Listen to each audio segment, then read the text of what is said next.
This award is named for one of our college's most progressive deans, the Douglas A. Anderson Award. It acknowledges the contributions and achievements of an individual in the field of communications as they relate to the College of Communications, Penn State University, and the Commonwealth of Pennsylvania.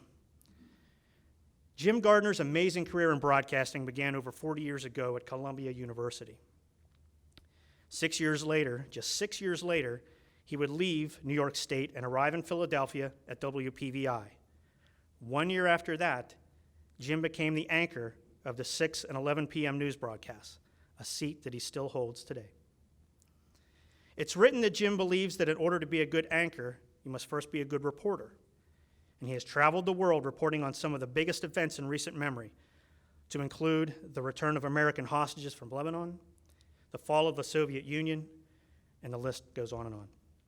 Since 1980, Jim has covered every Democratic and Republican convention and has interviewed nearly every president of the United States since 1976. He devotes time and resources to students at his alma mater of Columbia, as well as Temple University in Philadelphia. And we are so proud that he is here to spend some time with us, and he spent some time with our students last night.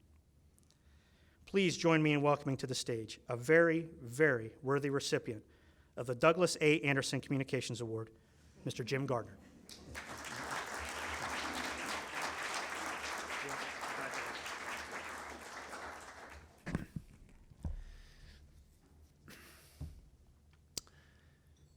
So I went to a school with a real football team. What, Columbia you don't think has a good, okay. I feel a little bit like an outsider here because I think I'm the only person in this room who either did not go to or who doesn't currently work at Penn State University. But I appreciate your hospitality and your generosity. I do have a connection, however, and that is my son Josh, who is currently 27 years old, graduated from this program. He was a broadcast journalism major back in 2010.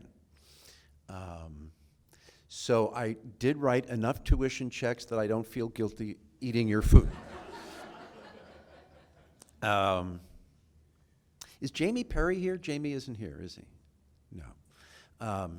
Two individuals I wanted to say it was a pleasure to meet since I got here yesterday.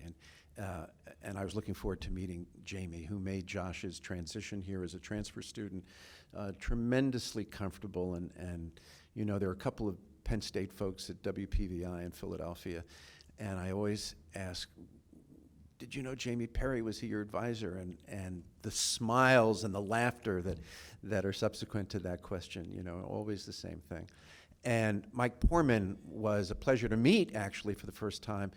Josh had a couple of courses with Mike. I asked Mike yesterday if Josh was a decent student. He said, yeah, Josh was a pretty good student, which was nice to know because Josh would never show me his grades when he was a student here. So Josh had an extraordinary time here, and it made such an impact on his life. He is now working as a production manager at NBC Sports. And so to the students who are in this room, yes, it is possible. It will happen. You will get jobs. And last night was just an extraordinary experience for me to be present at an exercise where the alumni of this program talk to the young people who are in this program who Dean Harden just seems so smart and so focused and so ambitious, but the fact is they're also anxious, and with good reason. It is difficult out there. Despite the fact that there are some areas in digital platforms that are expanding, more traditional journalistic platforms are contracting right now.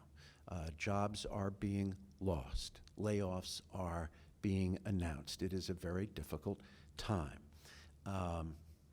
I tried to tell one young person last night that all of the people with whom she will compete for employment, particularly that first job, are going to be smart, are going to be ambitious, are going to have a lot of arrows in their quiver, so to speak.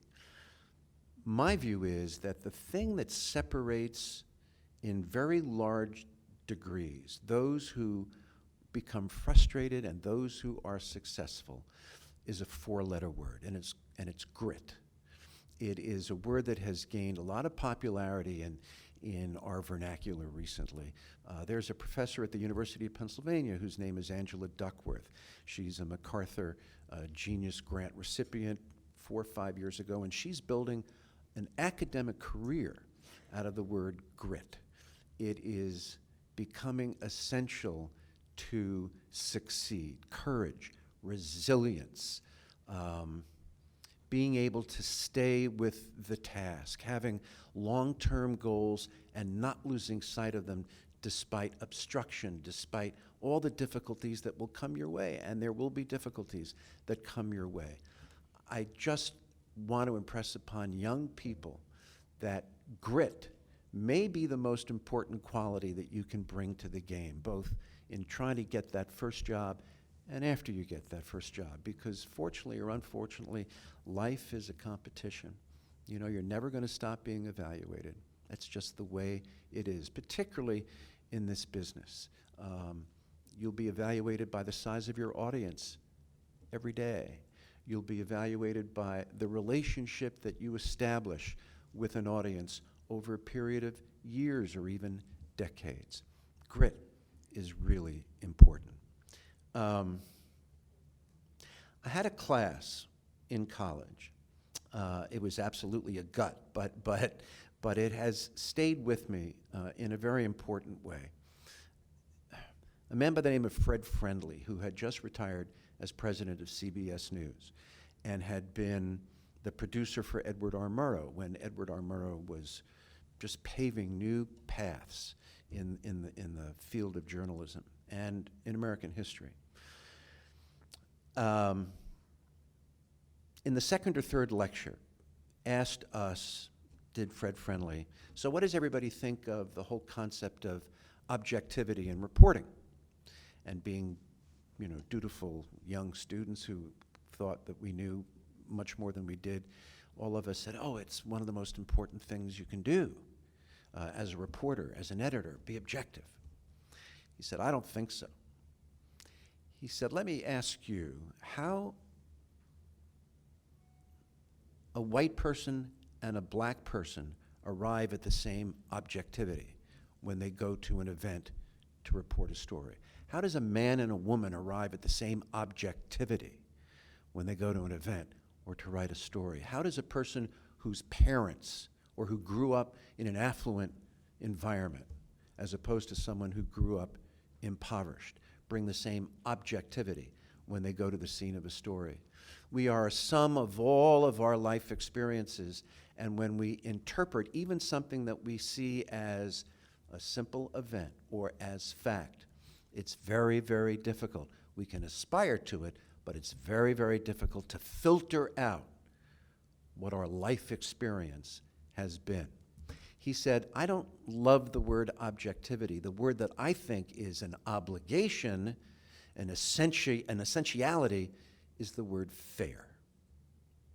No matter where we come from, no matter what our life experience, no matter the color of our skin, no matter how much money we have in our bank account, no matter whether we've been abused or not, you can be fair. Whether you're talking about a political candidate, whether you're talking about a victim of crime, whether you're talking about a priest who allegedly committed child sex abuse, everyone within our community needs to be, not deserves to be, but needs to be treated fairly. Because if they're not, the whole system falls apart. The whole system of criminal justice, the whole system of democracy, the whole system of journalism. You are obliged to be fair. And then he went beyond that. Accuracy, integrity, honesty. These were the things that, as a 19-year-old sophomore in college, I took away from that class. And here's what bothers me about today. We are now living in a world, in broadcast journalism anyway, that is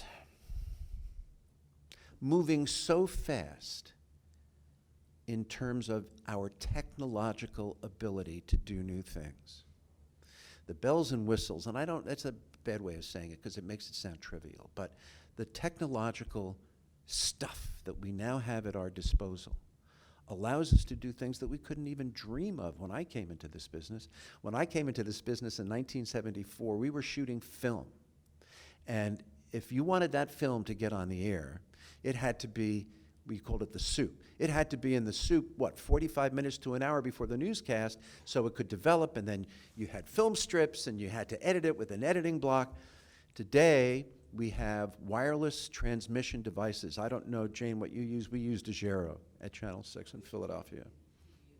Okay, well, we have our issues with DeGero too. Anyway, you can now go with a little thing to any place in the world where you can get a cell signal, put it down, and feed video from that location back to your television station, do live broadcasting from that location back to your television station, whether you're in a refugee camp in the Gaza, whether you are in a war-torn street in Africa, wherever you want to be, you can do that.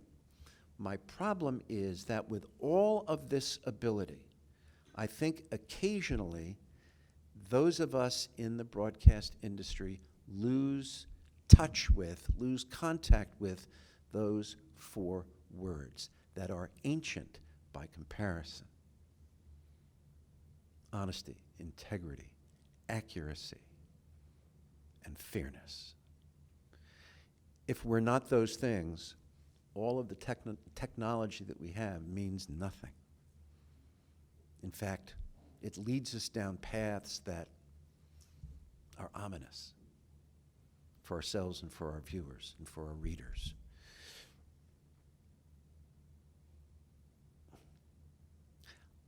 I love having the opportunity talking to young people who are just beginning because they're so concerned about getting that job. And I appreciate that. I understand it. My son, he trolled around for 3 years doing unpaid internships and paid internships and part-time jobs before he got a sniff of getting the opportunity to get a full-time job. I understand how anxiety-provoking it is. I understand how difficult the process is. But I just want our young people to spend a minute or two here and there thinking about some of the things that will stand them in good stead for decades. Being right, not necessarily being first, but being right, and understanding that it's much better to be second, third, or fourth if you're the only ones who are right. Being right, having integrity, being fair, being honest is more important than being able to go live from a refugee camp in the Gaza. I am so honored to be recognized by this great university and by this extraordinary program. I know how good you are. I know how well you educate these young people.